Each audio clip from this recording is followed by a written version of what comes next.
ya, yaitu terkait dengan analisa jalur ya. Jadi analisa jalur ini analisa jalur disebut juga dengan analisa PET ya, atau juga analisa pemediasi ya, atau juga nama lainnya analisa intervening. Nah, jadi ada berapa namanya tadi? Analisa jalur 1 ya, analisa PET 2 ya, kemudian juga analisa intervening 3 ya kan. Kemudian juga analisa pemediasi. Nah, itu semuanya sama ya kan, disebut dengan analisa jalur ya. Jadi ada 4 namanya. Dah. Nah, jadi analisa jalur di situ gitu ya, itu menunjukkan hubungan gitu ya, adanya hubungan langsung ya, atau juga adanya hubungan tidak langsung gitu ya. Jadi ciri dari analisa PET ya, analisa jalur itu adalah adanya variabel yang memperantarai ya. Artinya ada variabel yang harus dilalui ya, sehingga nantinya untuk mengukur variabel yang harus dilalui tersebut gitu ya, maka akan ada ujinya yang mengukurnya ya secara langsung maupun juga secara tidak langsung. Nah, jadi lebih mudah nantinya apabila analisa PET ya, analisa jalur itu diselesaikan ya, dianalisa ya dengan model structural equation modeling. Ya, kenapa dengan analisa structural equation modeling? Ya, karena analisa PET itu, analisa jalur itu menunjukkan suatu pola hubungan variabel itu sudah tidak linear lagi, gitu ya. Jadi sudah tidak ada hubungan garis lurus, ya, tidak ada hubungan satu arah, tetapi harus ada hubungan yang tidak linear. Artinya hubungan yang tidak bisa diuji secara langsung, tetapi harus juga secara tidak langsung. Nah, itu dia karakteristik uji PET ya. Nah, nanti mahasiswa bisa juga ya kalian kalau mau nyusun skripsi gitu ya, pakai analisa jalur ya. Boleh ya. Jadi nanti pakai pendekatan SEM, nah, Structural Equation Modeling. Nah, Structural Equation Modeling ini nantinya diselesaikan dengan banyak alat ya. Bisa nantinya Structural Equation Modeling dengan pendekatan formatif ya, atau juga dengan pendekatan reflektif. Nah, jadi kalau dia pendekatan formatif yaitu seperti misalnya menggunakan Smart PLS ya, atau juga menggunakan AMOS ya. Nah, sedangkan pendekatan formatif ya menggunakan LISREL. Ya, jadi saya mengajak mahasiswa ya supaya nanti ya menggunakan model structural equation modeling. Apakah menggunakan data primer atau juga menggunakan data sekunder ya. Jadi bisa kedua-dua data ya bisa digunakan dengan alat ya structural equation modeling ini. Nah, jadi untuk pola hubungan yang dalam hal ini sifatnya memiliki beberapa unsur apa ya, unsur indikator ya, punya beberapa indikator dan nantinya membentuk variabel endogen dan juga variabel eksogen ya, maka SEM lah alatnya ya. Itu. Nah, jadi di sini dalam pendekatan SEM ya, pendekatan SEM itu ada kotak seperti ini. Nah, jadi kotak ini artinya apa? Inilah yang disebut dengan observed variable. Ya, artinya variabel yang bisa terukur ya, bisa diamati. Dan dapat diperoleh dengan menggunakan instrumen kuesioner. Nah, jadi kalau misalnya mahasiswa nanti menggunakan kuesioner, misalnya indikator indikator kepemimpinan atau indikator indikator kepemimpinan. Ada berapa variabel kepemimpinan gitu ya? Ada berapa indikator yang membentuknya? Misalnya ada 3 ya, atau juga misalnya ada 4. Ya, jadi nanti diukur ya, variabel yang terukurnya adalah observed variable ya, bentuknya square seperti ini. Ya, kemudian ada juga bentuknya bulat ya, jadi lingkaran oval. Nah, jadi lingkaran oval ini dibentuk oleh indikator yang menyusun konstruk. Nah, jadi butir-butir pertanyaan tadi ya ini akan dibentuk oleh bulatan ini. Contohnya ya. Ya, contohnya ya seperti ini. Ya, ada yang minggu pertemuan sebelumnya.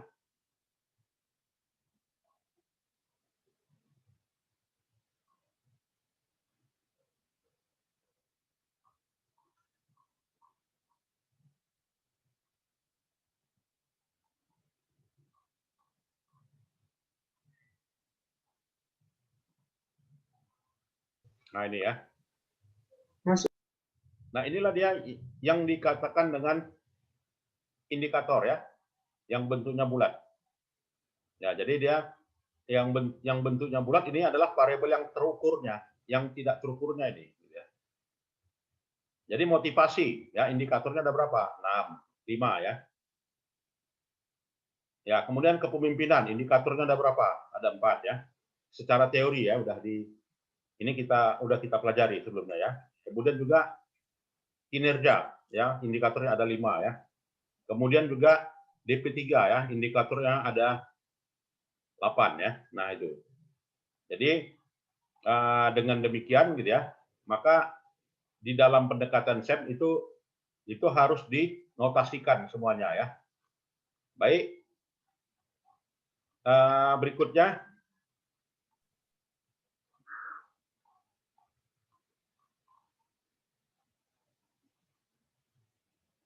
oke.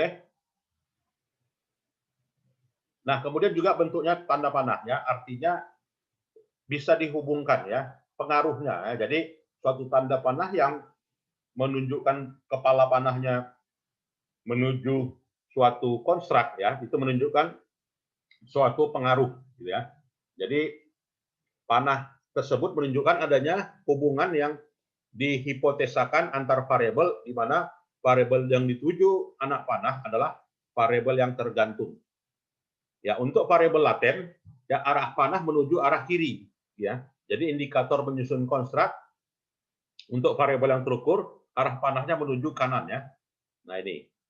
Sedangkan tanda panahnya dua arah itu menunjukkan pola hubungan korelasi ya. Jadi bukan menunjukkan pola hubungan pengaruh. Jadi kalau mata panahnya satu, pengaruh ya. Mata panahnya dua, korelasi atau hubungan. Beda ya pengaruh sama hubungannya. Beda. Nah, jadi dalam pemodelan SEM ya, maka harus dulu diukur dan juga dibuat model yang terstruktur. Jadi model yang terukur dan juga terstruktur, indikator-indikator empiris terhadap konstruk dibangun oleh indikator itu ya. Sedangkan model struktural menjelaskan struktur hubungan kausalitas antar variabel. Nah, dalam langkah pemodelan SEM ya, pertama kita teorinya dulu ya. Nah, jadi perlunya mencari teori. Jadi kalau misalnya setiap dari penyusunan karya ilmiah pasti ada teorinya. Apakah dia grand teori, ya, apakah dia middle teori, ya, apakah itu applied teori. Nah, jadi kalau mau skripsi itu lebih bagus, gitu ya, ya dicari yang mana grand teorinya, yang mana middle teorinya, dan mana applied teorinya. Nah, jadi yang paling tinggi adalah grand teori. Misalnya apa? Agency teori itu adalah grand teori ya, induk dari segala teori. Di mana grand teori kalau misalnya mengukur harga saham, maka applied teorinya apa? Ya, applied teorinya misalnya teori dari bid on hand teori. Nah, lalu applied teorinya berapa? Ada 4 ya, macam-macamnya. Silakan dicari aja. Ya. Jadi terlebih dahulu kita buat bab 2 ya. Maka di sini di bab 2 modelnya berbasis teori ya. Semuanya turun dari teori. Tidak ada yang tidak turun dari teori. Gitu ya. Apa yang nggak turun dari teori? Semuanya ada ya. Jadi kalau orang mengatakan teori katanya. Ya memang asalnya teori gitu kan. Jadi apa yang dipraktikkan itu asalnya semulanya dari teori. Jadi kita nggak bisa mengabaikan teori ya. Kemudian mengembangkan pet diagram yang menunjukkan hubungan kausalitas. Nah, jadi di situ hubungannya kemana? X-nya X1 ke Y, apakah X2 ke Y, gitu ya. Konversi pet diagram dalam serangkaian persamaan struktural dan spesifikasi model pengukuran. Kemudian pemilihan matriks input dan teknik estimasi dan model yang dibangun. Nah, itu ya. Kemudian menilai problem identifikasi. Ya, kemudian evaluasi model, juga interpretasi model, modifikasi model ya. Nah, makanya saya tugaskan kemarin cari data ya, data yang di Eropa tersebut gitu ya. Itu nanti kita praktikkan ya di dalam pemodelan SEM atau juga apakah dia menguji hubungan atau uji pengaruh ya. Jadi SEM ini tidak menghasilkan suatu hubungan kausalitas, ya, melainkan membenarkan atau tidak sebuah hubungan kausalitas. Jadi hubungan kausalitas sendiri dalam model harus dibangun oleh peneliti melalui landasan teori. Jadi kalau misalkan tidak signifikan, nah itulah berarti teorinya tidak sejalan ya. Nah, ini semuanya udah teori ya. Budaya organisasi teorinya apa? Ya, kepemimpinan transformasional teorinya apa? Pengembangan karir teorinya apa? Ya. Komitmen itu teorinya ada ya kan. Kinerja organisasi itu teorinya ada. Bisa dicari di buku-buku literatur yang ada ya. Silakan kalau ada yang mau diskusi. Ada yang mau bertanya? Silakan. Nah, jadi itu ya, SEM turunnya semuanya dari teori. Ya. Apakah misalnya saham gitu ya, itu teorinya apa? Ya, semuanya ada teorinya, agensi. Itu ya. Jadi dalam mengembangkan PET diagram, setelah model dikembangkan berdasarkan pijakan teori yang kuat, model selanjutnya diterjemahkan ya di dalam diagram PET. Nah, diagram jalur agar dapat menentukan hubungan kausalitas ya, hubungan sebab akibat ya, atau hubungan korelasi antar konstruk. Oke. Atau juga antar variabel dengan mudah. Nah, inilah. Jadi di sini tanda panahnya 2, ini menunjukkan hubungan apa? Hubungan apa ini? Tanda panahnya 2 ini. Siapa yang bisa jawab? Korelasi, Pak. Korelasi, ya kan? Menunjukkan pola hubungan. Hubungan budaya dengan K-trans, itu menunjukkan hubungan apa? Hubungan 2 arah, ya kan? Bisa budaya mempunyai hubungan terhadap K-trans atau K-trans punya hubungan terhadap budaya, ya. Sedangkan tanda panahnya 1, ya kepalanya 1, ini menunjukkan apa? Tanda panahnya 1 menunjukkan Pengaruh, Pak. pengaruh, ya. Jadi beda antara hubungan dengan pengaruh. Nah, jadi kalau misalkan menguji hubungan, ya maka uji korelasi. Tetapi kalau mau melihat pengaruh, maka dalam hal ini tanda panahnya mengarah kepada salah satu dari variabel laten. Ya. Nah, jadi di sini kita lihat modelnya, ya ini tadi. Ya, budaya berpengaruh terhadap komitmen. Kepemimpinan berpengaruh terhadap komitmen. Pengembangan karir berpengaruh terhadap komitmen. Ya, bisa tanda panahnya ke sini. Atau juga budaya berpengaruh terhadap kinerja, kepemimpinan berpengaruh terhadap kinerja, pengembangan karir terhadap kinerja. Lalu, ya kan ada hubungan antara komitmen itu sendiri dengan kinerja. Nah, ini menunjukkan artinya apa? Untuk melihat apa ya? Untuk melihat pengaruh budaya, kepemimpinan dan pengembangan terhadap kinerja itu diperantarai oleh yang namanya komitmen. Artinya apa? Kalau tidak ada komitmen, maka budaya itu bisa saja tidak berpengaruh terhadap kinerja. Berkat adanya komitmen, berkat perantara dari komitmen, maka budaya berpengaruh terhadap kinerja. Nah, itu cara membacanya ya. Kepemimpinan. Ya, kepemimpinan berpengaruh terhadap kinerja melalui komitmen. Nah, jadi bisa juga kita membacanya itu. Pengembangan karir berpengaruh terhadap kinerja melalui komitmen. Nah, jadi ada kata melalui ya, atau boleh kata memperantarai. Silakan kalau ada yang mau berdiskusi. Cukup jelas? Nah, jadi ciri dari PET itu ya harus ada yang melalui, ya diperantarai. Dari Medan menuju Kota Tebing Tinggi. Ya kan, menuju Kota Tebing Tinggi. Melalui apa? Melalui Sungai Rampah. Ya, kalau nggak melalui Sungai Rampah, bisa nggak ke Tebing Tinggi? Bisa, tapi masuk jalan sawit-sawit, gitu kan. Artinya nggak jalannya lancar. Artinya mau ke Kota Tebing Tinggi pasti melalui Kota Sungai Rampah, melalui Medan ya. Ya, kalau dari Medan. Nah, itu artinya komitmen itu harus dilalui untuk menuju kinerja ya. Cukup jelas ya? Jelas ya. Nantinya saya tugaskan itu tadi, data Eropa bisa dibuat seperti ini. Nah, saya pinginnya data Eropa itu variabel mana yang memperantarainya. Ya, maka perlu ditabulasi di Excel. Ya. Nah, selanjutnya dikonversi diagram itu ke dalam buat persamaan. Nah, jadi dibuatlah persamaannya. Jadi misalnya budaya tadi meliputi keterlibatan, konsisten, adaptasi, dan juga misi.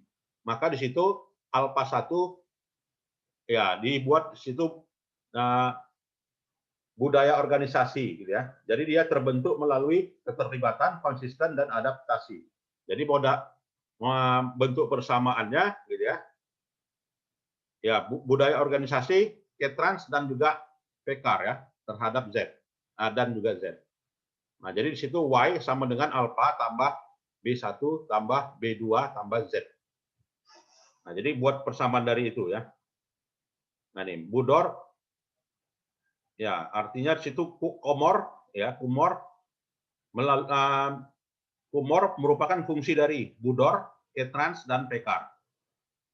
Ya kan, Budor, K-Trans, dan PKAR ya. Kalau bahasa ekonometriknya ya. Cukup jelas? Ditambah Z. Nah, ditambah Z. Tambah Z-nya itu apa?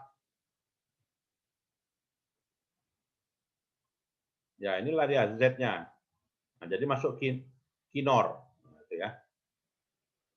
Untuk melihat pengaruh dari tumor ya harus dipengaruhi oleh Budor, K-Trans, PKAR, dan Z. Cukup jelas? Oke ya, jelas ya. Nanti kita praktikkan semuanya. Setelah itu, buatlah matriks input dalam estimasi model. Nah, jadi dalam matriks input di situ, ya kita buatlah matriksnya. Artinya, kalau dia misalkan apa tadi gitu ya, kalau misalnya Budor dengan K-Trans itu, ini kan masing-masing punya indikator ya. Lalu indikatornya itu punya hubungan dengan indikator lain. Ya, maka dalam hal itu, itulah yang dikatakan dengan ya estimasi matriks korelasi namanya.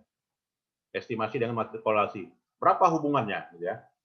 Artinya kalau misalnya ini ya, adaptasi hubungannya ke motivasi inspiratif, berapa hubungannya? Apakah hubungannya lemah atau juga hubungannya kuat? Nah, kalau dia menyatakan hubungannya kuat, berapa nilai hubungannya? Berapa nilai hubungan standarnya? 0, berapa? Ya, 0,6 ya. 0,6. Jadi 0,6 bisa dilihat nanti di bukunya siapa itu ya, bukunya yang sudah saya berikan itu e-booknya ya. Silakan kalau ada yang mau bertanya. Oke, setelah itu ya, setelah pilih matriks, maka identifikasi standar errornya. Artinya standar error itu apa? Ya, jadi untuk mengestimasi sebuah persamaan, ya kan dalam mengestimasi sebuah persamaan tersebut gitu ya, berapa estimasi error yang bisa ditoleransi? Ya, artinya suatu persamaan menghasilkan standar error yang besar, maka estimasinya makin kecil. Apabila standar error memiliki nilai yang lebih kecil, maka estimasi persamaannya cukup valid dalam memprediksi. Ya. Nah, kemudian juga di dalam structural equation modeling itu ada goodness of fit. Nah, jadi kalau kesesuaian, gitu ya, artinya kalau misalnya sebuah model itu bisa fit, gitu ya, ya apabila memenuhi syarat-syarat yang dikatakan dengan fit of index. Ya, fit of index-nya apa? C-square-nya diharapkan kecil. Signifikan probability-nya diharapkan lebih besar ya, dari 5%. RMS-nya di bawah 0,08, GFI di bawah lebih besar 0,9, XV 0,90. Nah, ini semuanya ada ya. Kalau misalnya kita menggunakan AMOS, ini goodness of fit diperlukan. Kalau misalnya menggunakan alat analisanya Lisrel, nah pasti kita diminta menghasilkan goodness of fit. Nah, ya.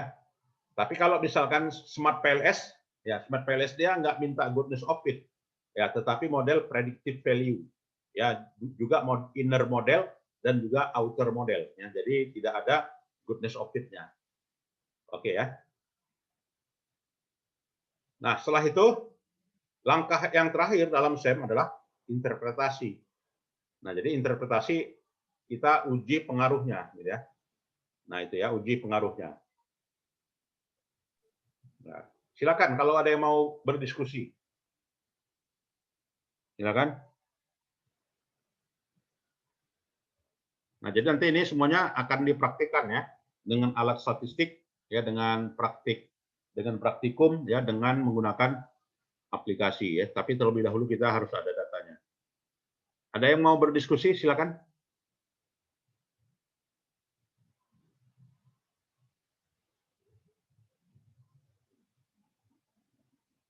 Ada? Nah, setelah itu nanti dari modal ya diinterpretasi lah ya. Artinya berpengaruh ya atau tidak berpengaruh. Ini saya contohkan ya, punya saya ya. Ada data saya sebagai berikut.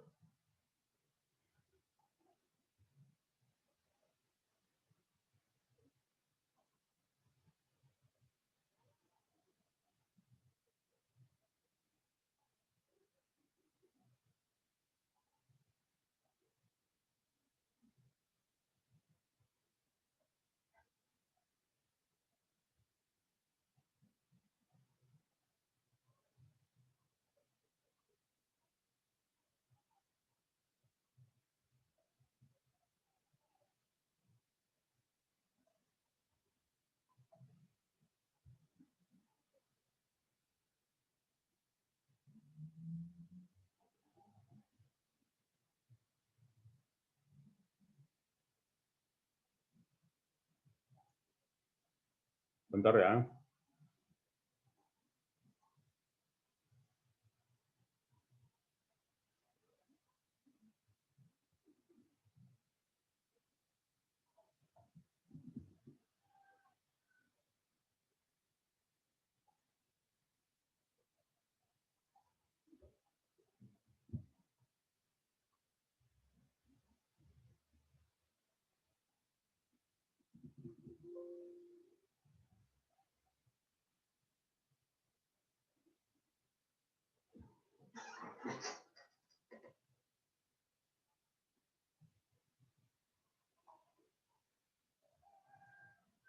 Nah, ini ya contoh.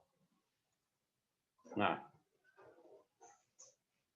ini ada suatu contoh. Saya mau menguji persamaan struktural atas faktor-faktor yang mempengaruhi deposit, ya, deposito, gitu ya. Terlihat ya? Ya, terlihat ya. Faktor-faktor apa yang mempengaruhi deposit pada lembaga microfinance di Indonesia?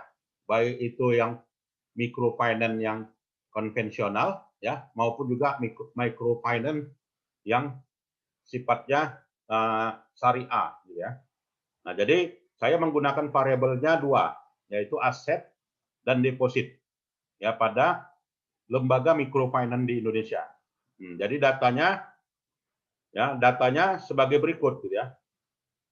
Nah, jadi dapatlah mulai dari data Aceh, ya, ini microfinance aset dan liabilities-nya di apa ya, microfinance syariah misalnya. Asetnya sekian, liabilities-nya sekian, depositnya sekian, gitu ya. Oke. Kemudian juga yang konvensional ya. Ini saya tabulasi gitu ya. Ya, sudah itu lahirlah modelnya. Nah, jadi modelnya ini.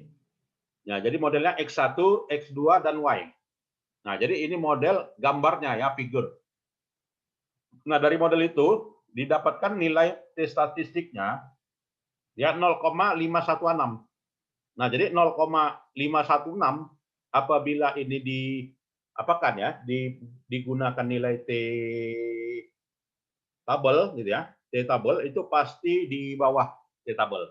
Ya, artinya kalau dia nilai T statistiknya di bawah nilai T tabel, nah maka nilai P value-nya pasti tidak signifikan. Indikator signifikan apabila ini 0,005 ya. Nah, jadi ini 0,016 606. Nah, begitu juga X2, liabilitas ya. Liabilitas itu tidak berpengaruh terhadap terhadap dana pihak ketiga ya. Artinya semakin besar liabilitas maka dana pihak ketiga akan juga semakin rendah ya kalau pola hubungannya. Jadi hubungan yang terbalik. Nah, juga tidak signifikan. Nah, jadi di situ pada koefisien syariah microfinance tidak berpengaruh signifikan ya. Nah, tetapi kalau misalkan konvensional model ya. Nah, dengan model konvensionalnya seperti ini ya bahwasanya nilai sampelnya 0,948 ya. Ini 0,283. Walaupun dia negatif tetap dua arah ya. Artinya bisa kita arah positif atau juga arah negatif gitu. Nah, jadi menunjukkan nilai X1 terhadap Y ya. X1 terhadap Y berpengaruh dia. Ya kenapa? Nilai T statistiknya udah 7,245 ya. Dengan nilai P value-nya 0,000. Ya, begitu juga X2-nya terhadap Y. Nilainya adalah 0,176. Nah, jadi menunjukkan X1 yang berpengaruh ya, karena nilai P value-nya 0,005 ya. Nah, itulah contoh ya. Contoh kalau kita menggunakan persamaan struktural ya, dengan menggunakan alat analisanya Smart PLS. Ya, cuman kalau Smart PLS ini dia supaya dapat full versionnya harus bayar gitu ya. Bayar 150 euro. Mahal memang. Tapi kalau Watt PLS gratis. Nah, nanti bisa data Eropanya di run ya. Coba pakai Watt PLS. Silakan, ada yang bertanya? Ada yang berdiskusi? Nah, jadi data Eropanya saya tunggu supaya kita bisa buat seperti ini.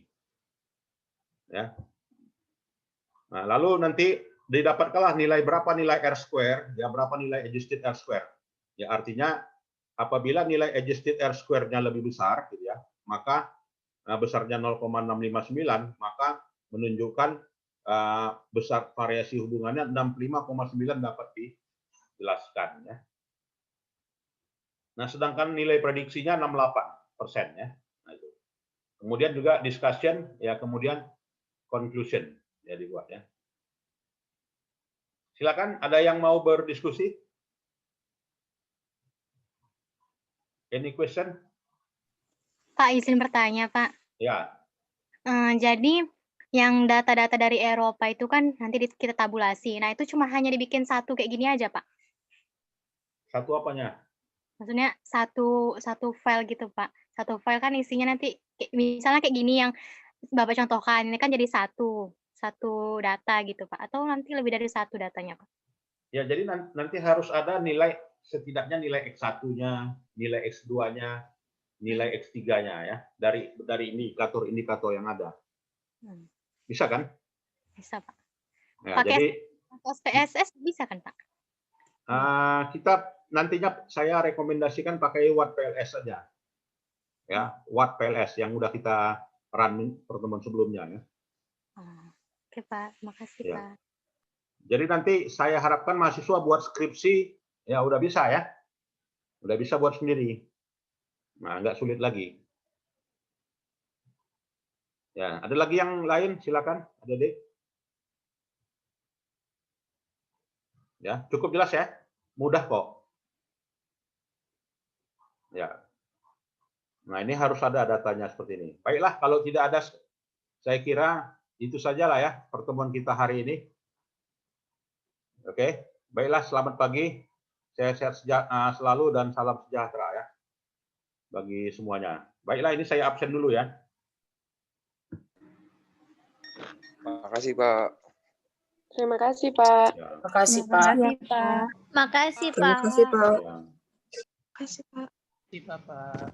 Terima kasih, Pak. Ya.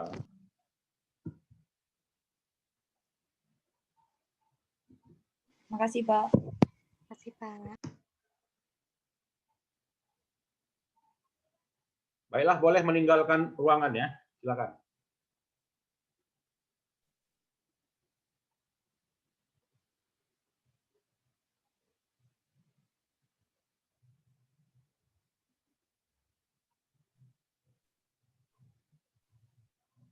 cari